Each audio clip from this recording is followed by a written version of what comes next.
इससे पहले कि हम इसमें उतरें, यह वित्तीय सलाह नहीं है, यह सिर्फ शिक्षा है। ट्रेडिंग जोखिम भरा है, इसलिए हमेशा अपनी रिसर्च खुद करें।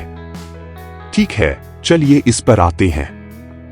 बहुत से ट्रेडर्स सोचते हैं कि इचिमोकू एक बेहद जटिल इंडिकेटर है, खासकर शुरुआती ट्रेडर्स। वे उन रेखाओं और बादलों को देखते हैं और ज्यादा गड़बड़ नहीं करते, लेकिन अंदाजा लगाइए कि वे क्या गलत कर रहे हैं।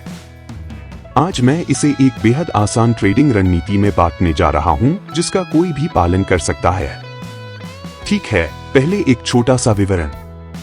आपके चार्ट पर वे रेखाएं और यह छायांकित बादल जैसा कुछ है। सुनने में तो यह आकर्षक लगता है, लेकिन असल में यह आपको सिर्फ सपोर्ट और रेजिस्टेंस के क्षेत्र दिखा रहा है। बस अब ट्रेडिंग व्यू में आपको इचिमोकू के कई अलग अलग वर्जन मुफ्त में दिखाई देंगे। हम उन सभी के साथ छेड़छाड़ नहीं करेंगे। हम सिर्फ इचिमोकू क्लाउड नाम के एक बुनियादी वर्जन का इस्तेमाल करेंगे। धन्यवाद। लेकिन यहां एक तरकीब है, और यही हम इसे साफ और सुव्यवस्थित बनाते हैं। डिफॉल्ट रूप से इचिमोकू कोड आपको बहुत ज्यादा लाइनें दिखाता है। हमें उस शोरगुल की जरूरत नहीं है, इसलिए इसे देखें। सेटिंग्स में जाएं और स्पैन बी और असली क्लाउड को छोड़कर बाकी सब बंद कर दें। बस अच्छा और आसान। आपको बस क्लाउड दिखाई देगा, कोई व्यवधान नहीं। अब यहां मजा शुरू होता है। पूरी रणनीति क्लाउड के नीचे या ऊपर कीमत के टूटने पर आधारित है। आइए पहले तेजी वाले पक्ष पर ध्यान दें। इसे देखें। कीमत क्लाउड के नीचे स्थिर रही है। यह मंदी का क्षेत्र है, लेकिन फिर यह क्लाउड के ऊपर टूट जाती है। यह ब्रेकआउट आपके लिए संभावित खरीदारी संकेत है। मूल रूप से कीमत कह रही है, अरे मैं डाउन ट्रेंड से निपट चुका हूं, मैं ऊपर जाने के लिए तैयार हूं। अब इसे पलट दें। इसे देखें। कीमत क्लाउड के ऊपर है। यह तेजी का है, लेकिन फिर अचानक यह बादल के नीचे टूट जाता है। यही आपका संभावित विक्रय संकेत या मंदी का ब्रेकआउट सेटअप है। आसान है ना? बादल के ऊपर, तेजी का, बादल के नीचे, मंदी का, और यही मूल विचार है। हमने इचिमोकू कोड को केवल बादल तक सीमित कर दिया है, ताकि आप बिना घबराए वास्तव में देख सकें कि क्या हो रहा है। क्या आपने कभी अपने चार्ट पर ऐसा ब्रेकआउट देखा है? अगर देखा है तो कमेंट में जल्दी से हाँ लिख दें।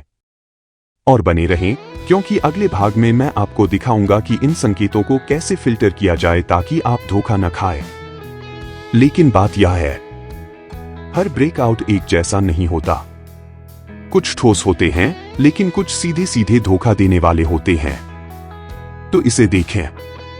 इस उदाहरण में कुल मिलाकर रुझान स्पष्ट रूप से नीचे की ओर है, लेकिन अगर आप ध्यान से देखें तो आपको कुछ तेजी के ब्रेकआउट दिखाई देंगे, जो मूल रूप से खरीद के संकेत हैं। वे मुख्य रुझान के विपरीत उभर रहे हैं।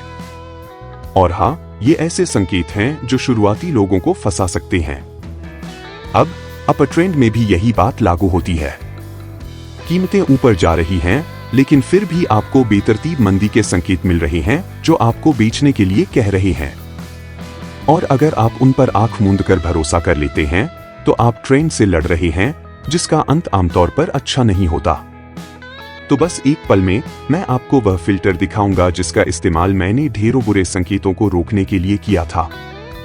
लेकिन झटपट उस लाइक बटन को दबा दीजिए। यह ट्रेडिंग व्यू पर एक बहुत ही उपयोगी मुफ्त इंडिकेटर है, जिसे आप इस वीडियो के बाद जरूर देखना चाहेंगे। ठीक है, इस रणनीति पर वापस आते हैं। हम जिस फिल्टर का इस्तेमाल करने वाले हैं, उसे मार्केट बोनस इंडिकेटर कहते हैं। मेरे अनुभव में मुझे लगता है कि यह सिर्फ मूविंग एवरेज का इस्तेमाल करने से ज्यादा सीधा फिल्टर है, लेकिन हमें इस सेटअप के हिसाब से इसमें थोड़ा बदलाव करने की जरूरत है।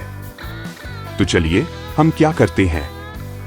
सेटिंग्स में जाएं, पीरियड को 200 पर बदलें, फिर नीचे स्क्रॉल करें और हाँ ऑप्शन को डिसेबल करें। बस। तो यह कैसे काम करता है? बेहद आसान। हरा मतलब अपर ट्रेंड, लाल मतलब डाउन ट्रेंड, और ये रहा नियम। मैं जिस नियम का पालन करता हूं वह है ट्रेंड के रंग के विपरीत ट्रेड न करना। अगर यह लाल है तो आप सिर्फ बेचने की सोच रहे हैं। अगर यह हरा है तो आप सिर्फ खरीदने की सोच रहे हैं। मैं आपको एक स्पष्ट उदाहरण दिखाता हूं। यहां बाजार का रुझान लाल है, मोमबत्तियां इसके नीचे हैं, तो रुझान नीचे की ओर है। और जो तेजी का ब्रेकआउट पहले दिखाई दिया था वह मान्य नहीं है। हम इसे अनदेखा कर देते हैं। लेकिन फिर यह देखिए, HMO क्लाउड के नीचे कीमत टूटते हुए दिखाता है।